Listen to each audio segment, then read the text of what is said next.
ہم اگر اپنے ملک کی فلاح چاہتے ہیں، اپنے ملک کی اگر ہم بھلائی چاہتے ہیں، اس کو ترقی یافتہ دیکھنا چاہتے ہیں، 2 حدیثیں سناتا ہوں جو اس ملک کی بنیاد بھی ہیں اور ہماری ضرورت بھی ہیں، اور ہماری دنیا بھی بنتی ہے، ہماری آخرت بھی بنتی۔ آپ نے فرمایا 4 باتیں مجھ سے لے لو، دنیا بھی تمہاری ہے، آخرت بھی تمہاری ہے۔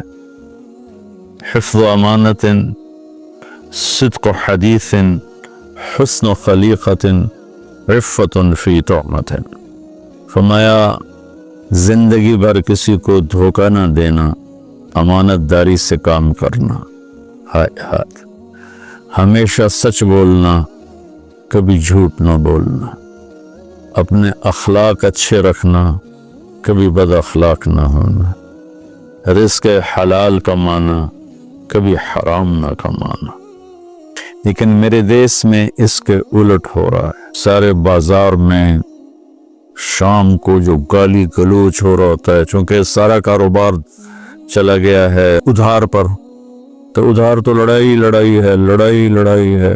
مردوں سے کہتا ہوں اللہ کے واسطے چٹنی سے روٹی کھا لو، حرام نہ کماؤ، سود میں نہ جاؤ، سود سے کبھی رزق نہیں بڑھتا۔ تو میں علماء سے، عوام سے، ہر مکتب فکر کے لوگوں سے ہاتھ جوڑ کے کہتا ہوں کہ اللہ کے واسطے اختلاف کرو لیکن نفرت نہ کرو۔ سوشل میڈیا پر اختلاف بھی ہو رہا ہوتا ہے اور اتنی سخت زبان ہوتی ہے اور اتنی نفرت اس سے ٹپکتی ہے کہ دل ٹوٹ جاتا ہے، اور کبھی کبھی تو میں بیٹھ کے روتا ہوں۔ میرے بھائیو، ہم اپنے بازاروں کو، اپنے کاروبار کو جھوٹ سے پاک کریں، دھوکے بازی سے پاک کریں، اور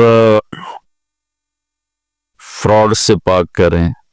یہ ایک حدیث جو میں نے آپ کی خدمت میں پیش کی ہے، اس پر عمل ہو جائے تو ہمارا ملک دنوں میں ترقی کرے گا۔ میں آخر میں پھر اس کو دہرا دوں، حفظ امانت، دھوکہ نہیں دینا، امانت داری سے سارے معاملات کو طے کرنا ہے۔ صدق و حدیث، سچ بولنا ہے، کبھی جھوٹ نہیں بولنا۔ حسن و خلیقت، اچھے اخلاق بنانے ہیں، بد اخلاق نہیں ہونا، خاص طور پر ماں بہن کی گالی نہیں دینی کسی کو۔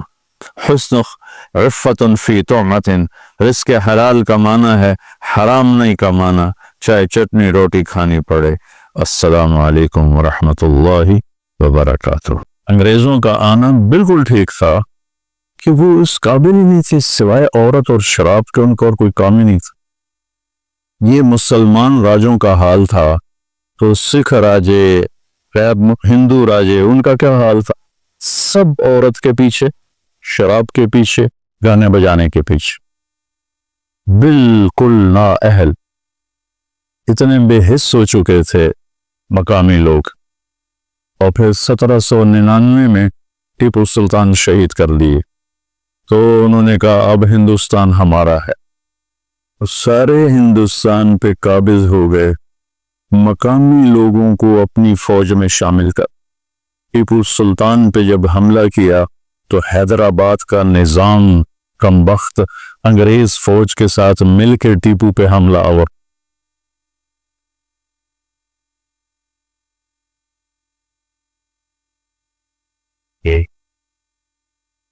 مغلوں کی حکومت سب سے لمبی چلی، 328 سال مغلوں نے حکومت، اور 1608 میں ایسٹ انڈیا کمپنی ہندوستان میں داخل ہوئی۔ جہانگیر کا زمانہ تھا، عروج ان کو وہ تو بالکل فقیر سے تھے۔ ایسٹ انڈیا کمپنی انگریزوں کی انگلینڈ سے آئی ہوئی، تو وہ شاہ جہاں اس جہانگیر تک ان کی رسائی ہوئی۔ جہانگیر کو میری طرف سر درد رہتا تھا، تو اس نے ان سے پوچھا تمہارے پاس کوئی چیز ہے سر درد کی؟ تو اس وقت وہ سائنس میں آگے جا چکے تھے، تو اب دیسی علاج میں کوئی ایسی دوا نہیں ہے جو فوری اثر کرے، تو انہوں نے اس کو گولی دی، وہ ٹھیک ہو گیا۔ وہ تو بڑا خوش ہوا، کہنے لگا کیا مانگتے ہو؟ اب ان کا دیکھو، اپنے ملک کے لیے خیر خواہی، کہنے لگے جی ہمیں انڈیا میں تجارت کی اجازت دی جائے، بجاؤ اجازت۔ تو انہوں نے یہ جنوبی ہند کی طرف اپنے چھوٹے چھوٹے اڈے بنا لیے۔ شاہ جہان کے دربار میں وہ آئے تو شاہ جہان سے مل کر نکلے تو شاہ جہان کے وزیر نے کہا مجھے ان کی آنکھوں میں مکر و فریب نظر آتا ہے، ان کو ہندوستان سے نکال دو۔ تو شاہ جہان کہنے لگا کیا پدی کا شوربہ، ان کی حیثیت ہی کیا ہے، ان کا ہونا نہ ہونا ہمارے لیے برابر۔ تو بعد میں پتہ چلا وہ پورا ہندوستان ہی کھا گئے۔ تو 1608 میں جہانگیر کا زمانہ تھا جب یہ ایسٹ انڈیا کمپنی آئی، اور پھر وہاں انہوں نے اپنے اڈے بنانے شروع کیے۔ آہستہ آہستہ آہستہ مقامی فوج تیار کی، اور مقامی فوج سے 1757 میں سراج الدولہ کو شکست دے کر بنگال پہ قبضہ کر لی۔ مقامی فوج اتنے بے حس ہو چکے تھے مقامی لوگ، اور پھر 1799 میں ٹیپو سلطان شہید کر دیے۔ تو انہوں نے کہا اب ہندوستان ہمارا ہے، سارے ہندوستان پہ قابض ہو گئے، مقامی لوگوں کو اپنی فوج میں شامل کر۔ ٹیپو سلطان پہ جب حملہ کیا تو حیدرآباد کا نظام کمبخت انگریز فوج کے ساتھ مل کے ٹیپو پہ حملہ آور ہو۔ ایڈمبرا کا ایک سپاہی تھا جس نے ٹیپو سلطان کو آخری فائر کیا اور وہ شہید ہوئے۔ میں جب ایڈمبرا گیا تو وہ مجھے چوک میں لے گئے تو گھوڑے پر وہ سوار بہت بڑا بت اس کا بنا ہوا تھا۔ میں کہا یہ ہے وہ سپاہی جس نے اس کو آخری فائر کیا، اور وہ شہید ہو گئے تھے۔ تو ہندوستان میں انگریز کا آنا ایک عجیب و غریب واقعہ ہے، لیکن کوئی اس میں دوسری رائے نہیں ہے کہ ہندوستان اس وقت بڑھ چکا تھا اور راجے مہاراجے حکومت کے قابل نہیں تھے۔ مسلمان راجوں کا حال یہ تھا کہ آصف الدولہ نے ایک حرم لڑکیوں کا بنایا ہوا تھا اور ایک حرم لڑکوں کا بنایا ہوا تھا۔ کبھی وہ لڑکوں سے شوق فرماتے تھے اور کبھی لڑکیوں سے شوق فرماتے تھے۔ یہ اودھ کے نواب تھا کمبخت یہ، اور اس کا جو بیٹا تھا واجد علی شاہ، اس کی 550 بیویاں تھیں۔ یہ مسلمان راجوں کا حال تھا، تو سکھ راجے، غیر ہندو راجے، ان کا کیا حال تھا؟ سب عورت کے پیچھے، شراب کے پیچھے، گانے بجانے کے پیچھے، بالکل نا اہل۔ رامپور کا نواب جو تھا وہ اپنی جو مجلس شورا بلاتا تھا، آپ کو عجیب لطیفہ بھی ہے، حقیقت خود بیت الخلاء میں بیٹھتا تھا اور باقی ہال میں بیٹھتے تھے۔ تو انگریزوں کا آنا بالکل ٹھیک تھا، انگریزوں کا آنا بالکل ٹھیک تھا کہ وہ اس قابل ہی نہیں تھی، سوائے عورت اور شراب کے ان کو اور کوئی کام ہی نہیں تھا۔ رنجیت سنگھ نے حکومت کی 40 سال بڑے دھڑلے سے، بہت سمجھدار راجا تھا۔ یہ گجرانوالے کا تھا، ایک چھوٹے سے چودھری کا بیٹا تھا، تو اپنی قابلیت پر ان پڑھ تھا، پورے پنجاب کا حکمران تھا۔ یہ 1780 میں پیدا ہوا تھا اور 1839 میں شراب کی کثرت اور زنا کی کثرت سے مر گیا، 59 سال کی عمر میں، لیکن بہت قابل حکمران۔ تو انگریزوں نے ہاتھ نہیں ڈالا پنجاب پر۔ پھر اس کا بیٹا کھڑک سنگھ، تو کھڑک سنگھ شراب کے نشے میں مر گیا۔ پھر اس کا بیٹا نونہال سنگھ بنا، وہ بھی جلدی مر گیا۔ پھر رنجیت سنگھ کا بیٹا شیر سنگھ تھا، جس نے سید احمد شہید رحمت اللہ علیہ کو 1831 میں بالا کوٹ میں شہید کیا اور فتح پائی۔ تو اس کو وہ بھی اتنا ڈوبا شراب میں اور عورت میں کہ اسے سکھوں نے خود قتل کر دیا 3 سال کے بعد۔ اور پھر دلیپ سنگھ بنا 16 سال کی عمر میں، انگریزوں نے اسے اٹھا کے لندن بھیج دیا اور پورے پنجاب پہ قبضہ کر لیا۔ انہوں نے پھر ظلم بھی کیے، لیکن یہ ان نوابوں کی جو تھی بدماشیاں، ان کو ختم کیا، عام لوگوں کو ریلیف دیا، کتنے نظام بنائے انہوں نے، وہ ایک لمبی تاریخ ہے۔ لیکن پھر اللہ تعالیٰ نے فضل فرمایا کہ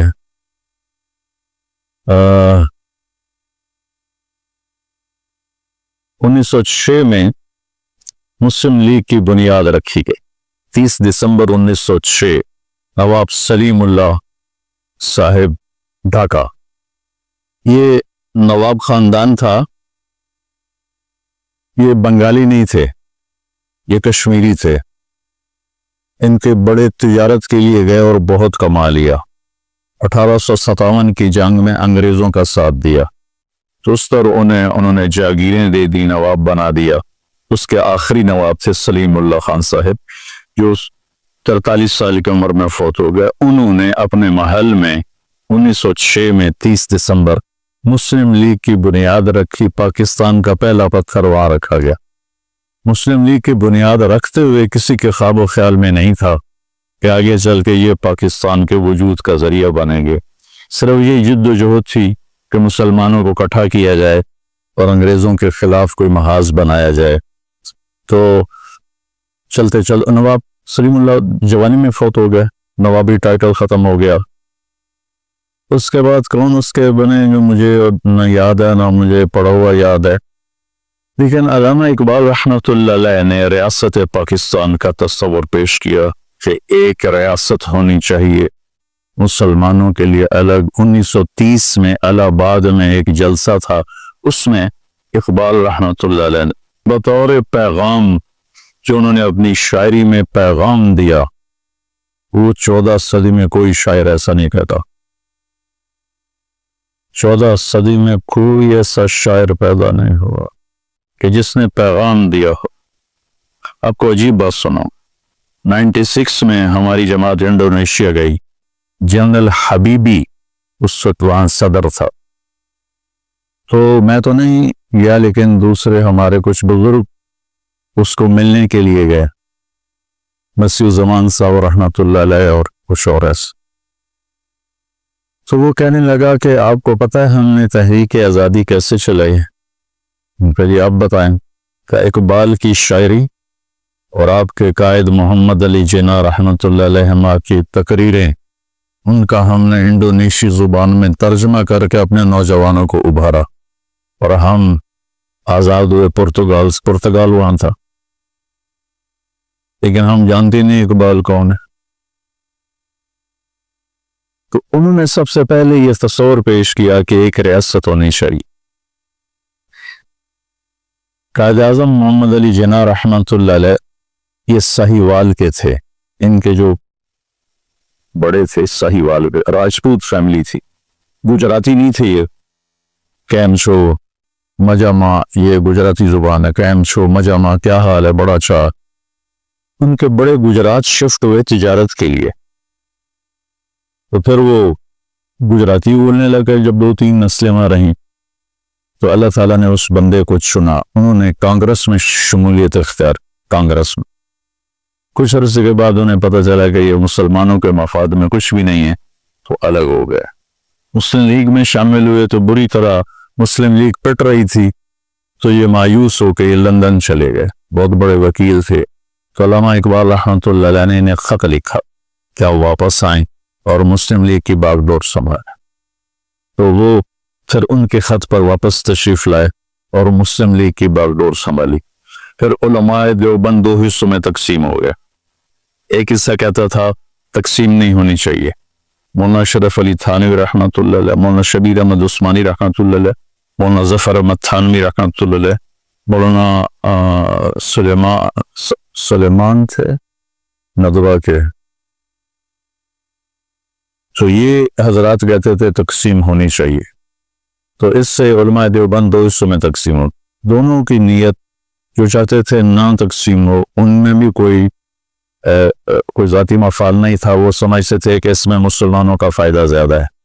اور حضرت ثانوی رحمۃ اللہ علیہ اور ان کے ساتھ والے کہتے تھے تقسیم میں فائدہ زیادہ ہے، اور آخر نتیجہ وہی نکلا جو حضرت تھانوی رحمۃ اللہ علیہ کا فلسفہ تھا کہ الگ ہونا چاہیے، کہ مسلم نان مسلم مفاد ایک نہیں ہو سکتا، وہ اس میں ٹکراؤ پیدا ہو جاتا ہے۔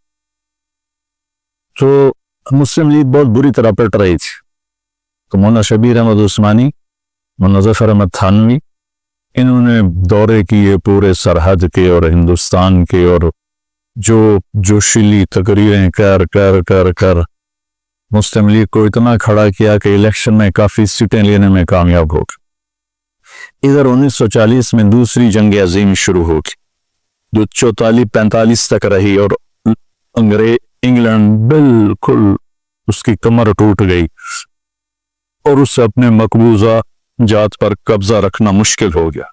ادھر تحریک پروان چڑھ گئی، پاکستان کا مطلب کیا، لا الہ الا اللہ۔ آج کے نوجوانوں کو پتہ ہی نہیں ہے کہ کیا قربانیاں ہیں۔ تو آخر کار انگریزوں کو ہارنا بھی پڑا اور وہ مجبور بھی ہو گئے تھے، دونوں چیزیں تھی، قبضہ رکھ نہیں سکتے تھے، سارا کچھ برباد ہوا پڑا تھا۔ اور ادھر مسلمانوں میں بھی ایک جوش اور تحریک اٹھی ہوئی تھی، ہندوؤں میں بھی اٹھی ہوئی تھی۔ تو پھر اللہ تعالیٰ نے محمد علی جناح رحمۃ اللہ علیہ، بہت بڑے ہمارے محسن ہیں، بڑے عظیم انسان، تو مقدر کی بات ہے انہیں حکومت کرنے کا موقع ہی نہ مل سکا۔ 47 میں آزاد ہوا، 48 میں انتقال ہو گیا، ٹی وی کے مریض تھے 72 سال کی عمر میں۔ اس کے بعد پھر ایک لائن لگ گئی، ایک دکھ بھری داستان ہے، ایک درد بھرا افسانہ ہے، جگر سوز بھی ہے، دل خراش بھی ہے، کہ قربانیوں کو رائے گاں کر دیے، 6 لاکھ لوگ ذبح ہوئے، 6 لاکھ، 1.5 کروڑ لوگ ہجرت کرنے پر